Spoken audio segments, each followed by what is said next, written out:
Hello Internet, and welcome to the Collective Arcana. We're a channel all about tabletop gaming, and today we're going to talk a little bit about the Advanced Player's Guide rule test or playtest that Paizo just released, what is today, just a few days ago.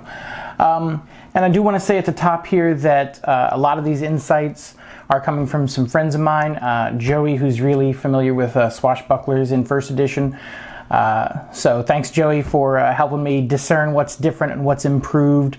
I know one thing he was really excited about was just the ability to open up the weapons options available to the Swashbuckler and still get your Swashbuckler abilities. It was pretty limiting in first edition.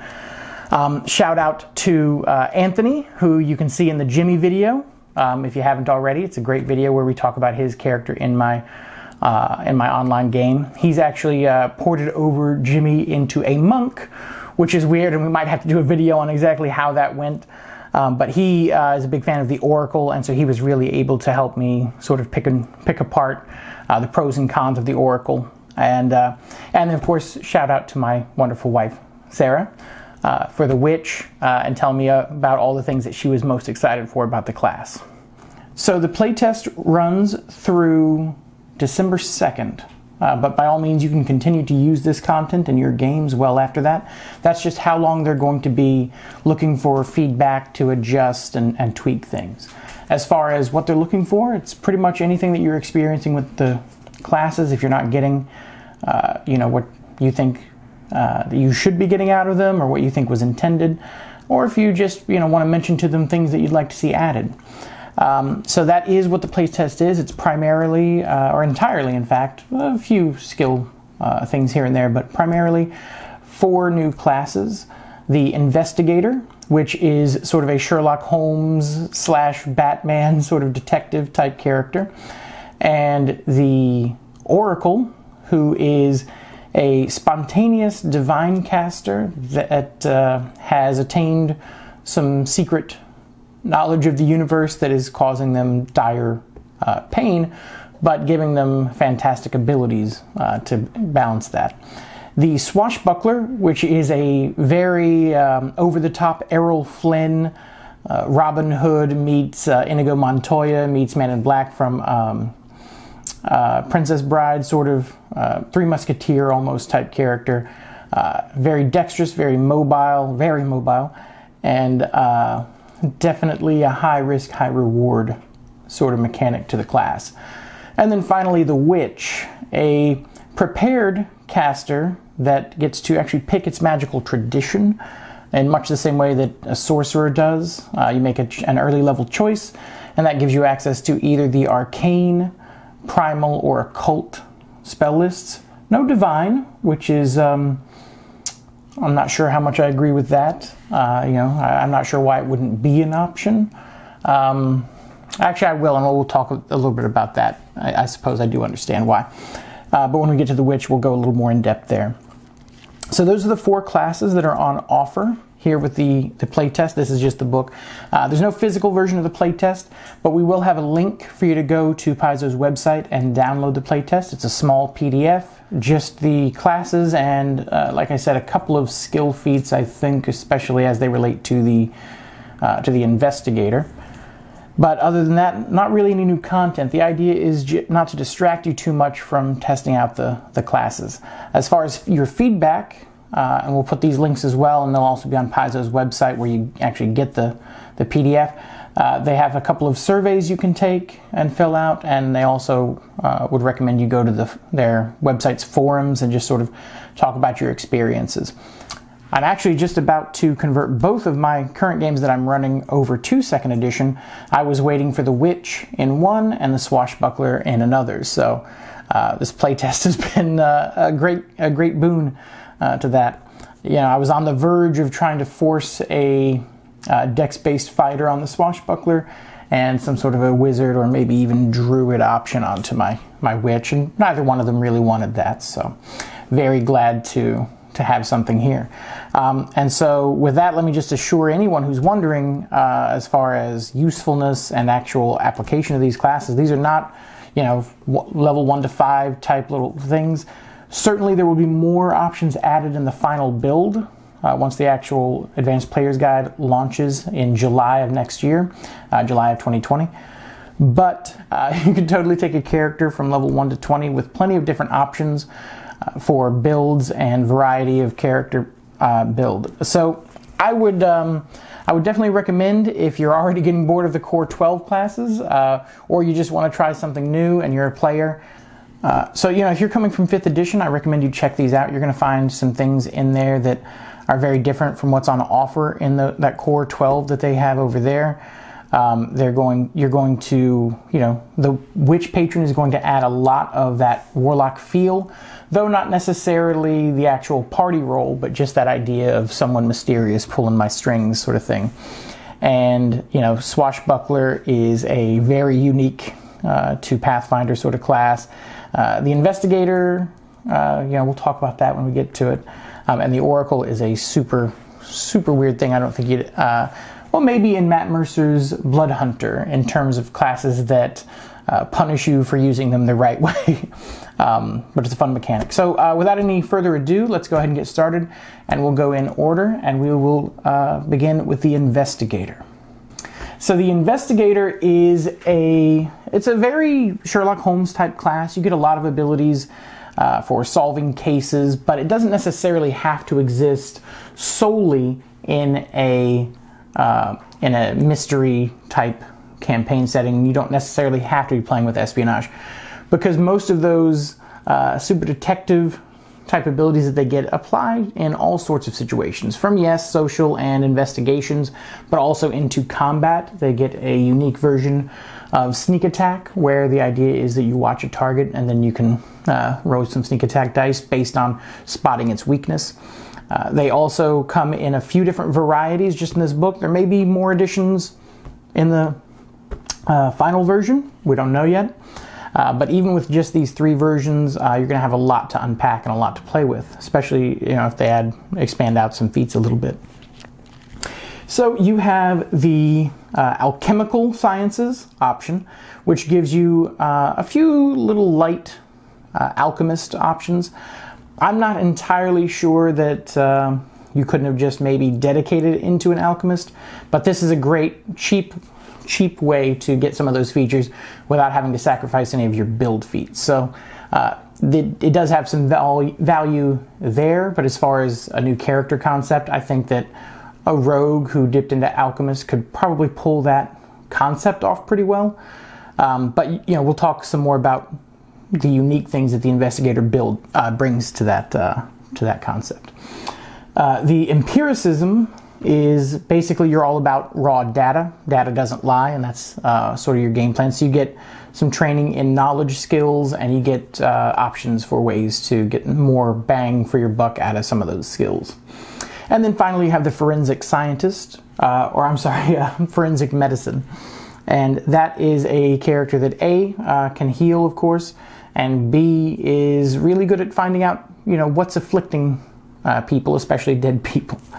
You know, and these expand out pretty widely, and I'm sure we'll get more options as they go. But on the whole, it really does give you pretty much every gamut of an intelligence-based character that isn't a spellcaster that I could really imagine, at least right now. One thing that I would have liked to have seen is some more options to add maybe intelligence to damage, to really hammer home that idea that they're an intelligence-based combatant.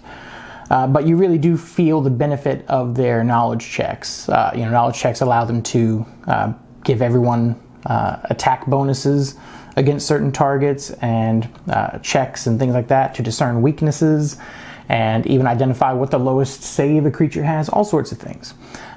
And so it's really sort of almost a Batman type build. Even one of the final feats is functionally like have a plan to kill everyone you know, which is a very sort of Batman character concept. And it's very Sherlock Holmes as well. You know, there's options. I think these are general feats that they added that really complement the class, but there's options to get an idea of who you're talking to just from a few minutes. There's a great Columbo reference in one more thing, where you get to re-roll a failed social check, which is a pretty nice thing as long as you have some additional information that you hadn't presented up to that point. It's a really fun mechanic. Another really cool feature of the class is even if you're not really great at following clues in real life, even if you don't have the best problem solving, you're not an amateur sleuth, the character is built so that based on your checks, the DM is just inclined to give you more information. And even one of the abilities, as soon as you walk into a room, without having to roll any sort of detection or investigation perception type checks, the DM will just tell you one thing that's odd. Won't tell you why it's odd. That'll be up to you to figure out, but just walking in the room, you can potentially get a nice little juicy bit of information. So for that reason, it's a great class for anyone who's looking for, wants to play an investigative type character and maybe you're not sure of your own problem solving, or you just want some stats to back up your own problem solving skills in real life. It's a very fun class, but can really do well not just in that sort of intrigue type of a party or a campaign setting. It really does have some very hunt-prey type options, so don't be afraid if you run a combat-heavy group to try out the Investigator. Their ability to just pull out a random item that you didn't buy in town, but they just have an ability where they can go, oh yeah, no, I knew we'd need one of these, and have it, and that's really cool, and that expands, and just that whole Batman idea of picking somebody apart, picking a situation apart, all with your mind instead of strength or magic, and bordering on magic, in some cases even tipping over into magic. But it's a really, really fun mechanical class that at first glance I thought, well, this is just a rogue, what's it really doing here? But after reading through and really considering everything, I think it's a pretty fun addition and can definitely fill some roles that the rogue can't quite. Moving on is the Oracle. Now, the Oracle is a class that I've never personally been a fan of. I just don't really, in first edition, I wasn't really crazy about some of the mechanics of it. If you are, wonderful. I know a lot of people are. It is certainly an interesting class, and it's certainly got some mechanics in this edition that are a little bit off the wall and can make for some very exciting moments in your game. So the Oracle is a spontaneous divine caster. That means they're using the same spell list as a cleric, but they don't have to prepare ahead of time, much like a divine sorcerer would. What they get, different from the sorcerer, is they get these revelations and mysteries that come with curses. And what these are is, this book introduces three, or not this book, but this PDF introduces three. Battle, which creates a character that is very much sort of like the classical cleric with some armor and a bit of weapon proficiency. And that's sort of what you get for that revelation. And then there's also Flames. So if you really want to be a blaster, there's some very good blasting spells actually in the Divine spell list in 2nd edition. So if that's what you're into, you can really get a pretty big boost to that type of a character. And then finally the Life mystery or revelation, which is very powerful, but very, maybe more than any of the others, very risky. So when I talk about the risk, what do I mean? Well, what I mean is that each of those three archetypes or those three subclasses, and I'm sure there will be more in the final book, there were dozens of them in 1st edition, are going to have some boons, and they're going to have some focus spells that you get. And focus spells are pretty standard. Watch our 2nd edition video if you have any questions about that. But a lot of spellcasters get them, and usually you have a set number that you can use, and then you have to find ways to regenerate them, usually outside of combat. The Oracle does something a little bit different. Rather than having a set number that you're permitted to use, they have a very hard stop in that as you use them, you begin to take on worse and worse effects of your curse. So those curses vary by which mystery path you went. So for battle, you actually start to take penalties to things that you do if you haven't tried to hit something in a while, which is a fun mechanic, especially for a caster. It's going to maybe raise some eyebrows. Flames gives you some very reflex save focused abilities. You actually progress really quickly down that reflex save track. And what it does to you is, as you use your focus spells, you start to have magical smoke hindering your vision, eventually pretty much blocking out everything around you, and then eventually you can even catch fire, and not in a fun way. You actually start taking fire damage, and and you know, you certainly put out some more fire damage as well, but it's a very situational benefit, and it really makes you feel that curse aspect. Life is maybe even the toughest one. You get an HP boost, and you need it. So instead of the normal 8 hit points per level, you'll gain 10 hit points per level with this Mystery and Revelation. But you actually stop. Well, you take reduced healing effects from outside sources, which means that unless you're spending actions to keep yourself up, no one else can really keep you up. I think potions work okay for a while, and then eventually, as you progress using your focus spells, you begin to just flat out deal damage to yourself equal to the amount that you're healing others, which is brutal. But the benefit is that you get a huge boost to your healing output, and really become you can just really out-heal damage, which is something that not a lot of classes can actually do in combat. But it's looking like the Life Oracle will be able to, at great cost, but still a really fun mechanic nonetheless. As far as what those focus spells are, they are based on the sort of domain spells that a cleric gains access to, and those are set by the mystery. So we won't really have a lot of variety with those until we get more mysteries.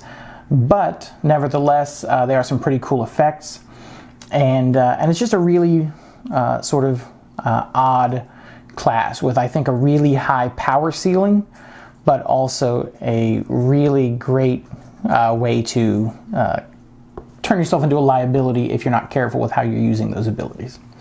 Next up is the Swashbuckler, and the Swashbuckler, as I said, is, at least to me, sort of an iconic first edition class. It's one that I've had a couple of people play over the years in my games, and it's a very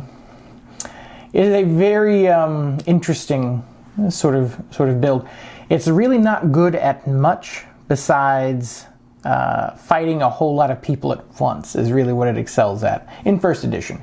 Second edition, you have a lot more options. What I mean is, in first edition, the bread and butter of the Swashbuckler was pretty much to let people attack you, and then you got to counterattack. You got to try to deflect that attack and then come in and hit, which is an option in second edition for the fighter, and they've said in the playtest that they're likely to add that option as well to the Swashbuckler, but that's not really where the Swashbuckler is living anymore. It's no longer that reactionary sort of character.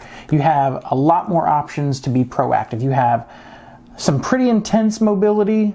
You can get up to, I think, assuming you start with a human normal movement speed, I think you can get to around 20 or 50 total movement speed, which is comparable to a monk. You get a lot of ways that you get to extend that movement.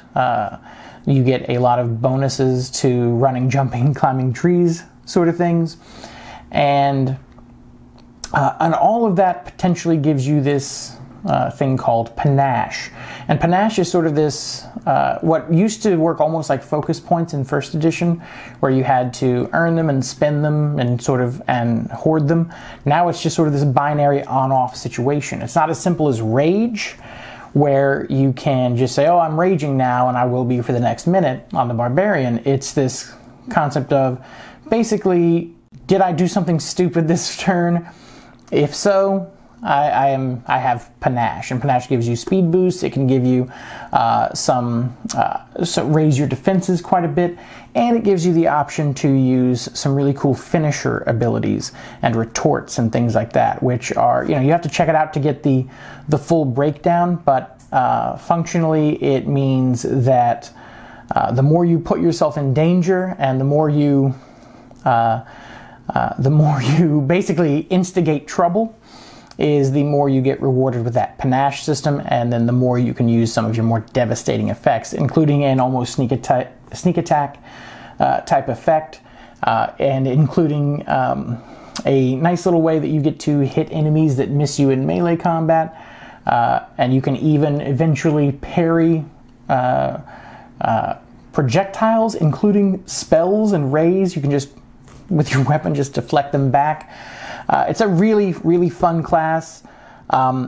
Things that I would have liked to have seen, I really would have liked to have seen some guns for this playtest, because the Swashbuckler and Gunslinger really sort of go hand in hand, and I almost wanted the Swashbuckler this time around to be a musketeer, to really combine those things, that sort of pistol and blade or rifle and blade kind of thing. But as long as we get that, as long as we get those gunslingers as an archetype or something soon, I'll be happy. I've had to homebrew it a bit. I've got two people who multi-classed gunslinger in my online game right now. But we're making it work. But I sure would have liked to have had some solid rules for guns there. Other things I would have liked to have seen, panache, while it is very fun, it is a little fiddly sometimes. It can be hard to gauge, at least from the overview. Maybe once we get playing, it'll make a little more sense and be a little easier to track. But it really does seem like this sort of like amorphous, intangible sort of thing, which is good and unique, but can, I predict, lead to some sort of questions about whether it applies in given situations or not. Other than that, I think it's a pretty rock-solid class. I think that maybe this stuff could have just gone over to a fighter-type archetype or something like that, or not archetype, but just suite of feats to expand on that fencer type, or even the Outdoor Duelist. But, I mean, more options are never bad. One more thing I will say is, why no dex to damage, Paizo? Seems like a pretty easy thing. It's something that I'm home brewing. You know, you built the system from the ground up. Where's my dex to damage? It just seems like an odd, weird, small restriction that made sense when they were porting it over from 3.0 and 3.5. But when you're building from the ground up, I really like the way that 5th edition did. Really just lets you apply dex to any weapon. There's a thing that I like to say at my tables is if my character is proficient with a rapier, and, you know, I have just by nature of having that proficiency, I should know that it's not a strength-based weapon by any means, and that it's all about precision. One thing that I might do, that you might do if you're not comfortable adding all dex to all damage, is you might come up with something that any creature that's immune to precision maybe you don't get to add your dexterity to damage. I think that's a fair compromise if you're not sure how that's going to balance out. But so far, in my opinion, if we're not messing with that critical chance, that 10 over or under, if we're not actually messing with success and failure, I don't think a few extra damage points are going to make much difference, but they are going to make your players feel a lot better when they're just rolling a standard hit, because that's all they were able to get off that round. With that said, let's move on to the Witch. So the Witch is a little bit, well, it's definitely weird. It's got a patron, but it's not quite a warlock. It's got prepared spells, but it's certainly not a wizard. In fact, depending on an early choice, you may be using the arcane spell list like a wizard, the occult spell list like a bard, or the primal spell list like a druid. And that's all based on your patron. So the patron is not a deity, and if you're familiar with 5th edition's warlocks, you're probably going to understand. But the witch was in 1st edition Pathfinder, so it's definitely not a direct port. If you're coming in here thinking you're going to see a warlock, you're going to be a little bit disappointed. This is definitely a full-blown caster class with not much other options, but it is a full caster. You know, you get full access to up to 10th level spells. You get a familiar, and who can learn spells, because it acts as your spell book, as opposed to how a wizard might do it. your character, your witch, doesn't actually know spells. You get them from your familiar, which is a fun mechanic. And it means to learn spells, like from a scroll, your familiar has to eat the scroll, which is super cool, super fun, just a really interesting way to do things compared to a wizard sticking his nose in the book. The options for the spell list is super fun. It's a great addition to the class that really means that you can have a lot of different witch types. You can have the sort of occult, cultist, worshipping ancient gods sort of witch doing sacrifices in the Underdark, which is very fun. You can also do, the classic arcane witch, who is, not quite as scholarly, maybe, as a regular wizard, but is nonetheless uncovering the secrets of the universe. and then you have the primal, which can really make you feel like a sort of a green witch, almost like a fae sort of enchanter just out in the woods. And these are all really cool compared to the first edition witch, who really did sort of make you feel like you had to basically be like a hag. These, not like an old lady, but like the monster type character hag. But these options really allow you to explore whole other aspects of the witch. And while it is a bit of a spooky ooky class, it is in no way like an inherently evil class. They get several ways to access healing spells and are great party buffers. And in addition to that first choice to gain access to a spell list, you have some later choices where you can sort of cherry pick some spells from other classes. They're preset for you, but I'm sure as we unlock more, they call them lessons, once the actual book launches, I'm sure we're going to have a whole lot more options. And so one thing that the witch gets is their focus spells are called hexes, and these are nice little debuffs that you can use. And the other thing that sets the witch apart is cackling. And cackling is just a new way to sustain a spell. It did a lot more sort of based on hexes only in first edition. Now it's opened up to all spells, which is really nice. But the other thing that it does, the other thing that it's different than just a regular sustain a spell, is sustain a spell requires a concentrate trait, meaning that you have to be concentrating to use it. Whereas cackle, you don't have to concentrate. It still costs an action, but there's nothing intense to it. You're literally just giggling like a crazy person on the battlefield. One cool implication of this, and I don't know really how applicable it is right now, but a barbarian who is raging cannot sustain a spell because they cannot concentrate while enraged. But a barbarian who cackles can do that while enraged, which is both a really frightening image in combat and a bit of a boost to anyone who wants to try to build a Blood Rager type character from first edition, which is a mix of a spellcaster with barbarian powers.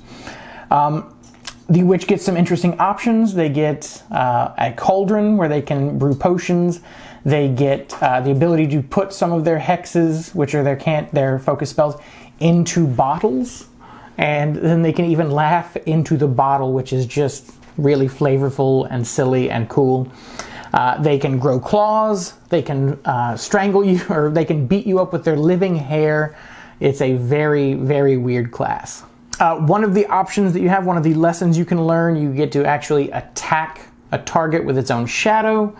It's just a lot of really cool stuff, and just a lot of fun flavor to this class that sets it apart really from other spellcasters. Maybe not strong in terms of mechanics, besides being a prepared caster who gets to choose their spell list, but the flavor on the witch is really, really strong and can be played now a lot of different ways that I feel it couldn't really be done in first edition. And we have a witch in my wife, actually, Sarah, is playing a witch in our game, and so she's really excited to see what it can do. And overall, again, if you've been waiting for one of these classes to port your first edition game over, this playtest definitely has all the information you need to do that. It won't be a perfect port, unfortunately, nothing ever is, but I think that for the most part you can definitely keep the feel.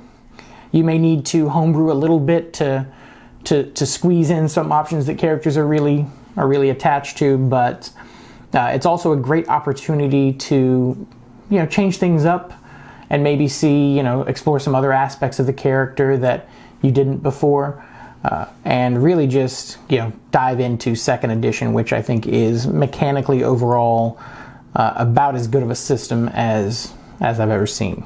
Again, the playtest links will be down in the descriptions. Thank you so much for sticking around. We might do some deep dives on some of these. If you guys like, just let us know in the comments.